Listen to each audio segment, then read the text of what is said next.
No See Me and the Amazing Crimson Stick is an absorbing tale of faith and love and a touch of magic. It's also the 8th novel that Mary Verdick has written. 8 novels.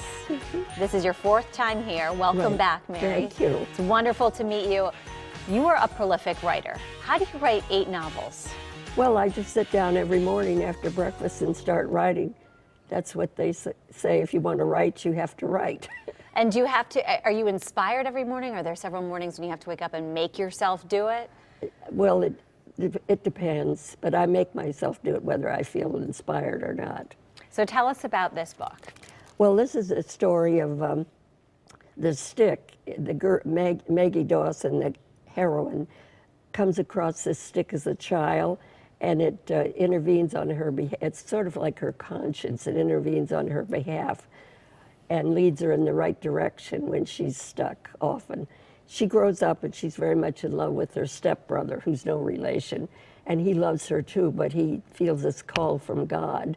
So he joins the Jesuits, becomes a priest, and goes to Africa. She gets married. And then after 25 years, he decides he can't change the world, so he comes back. And then the stick intervenes, telling her what she should do. I love that. And how long did this take to write? About a year and a half. A year and a half. So when you're writing books, do you have in mind what your next novel is going to be as you're writing the current one? Well, it's funny. I do sort of have that. I have the next one kind of in the back of my mind. Just, I don't know when I'll get to it, but I hope soon. Do you draw inspiration from people in your lives when you're writing these books?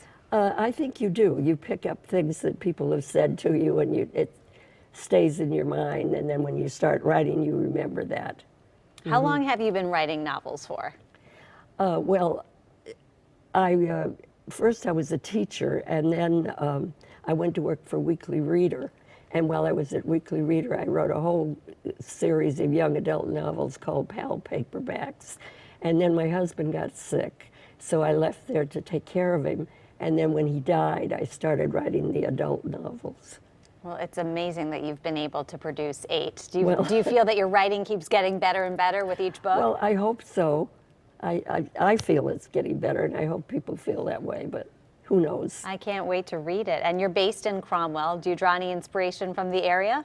No, I was in Middletown for 30 years, so I feel like I'm a native of Connecticut. And I've only been in Cromwell a year, but I like it very much. Oh, that's fantastic. And you have your family here today to support you, and we're all so excited to read your 8th book. We here at News 8 are very big on the number 8. So we wish you all the best, and No See Me and the Amazing Crimson Stick is now available for everyone to pick up. Thank you, Mary, so much for being here. Well, thank you so much for having me, Allie.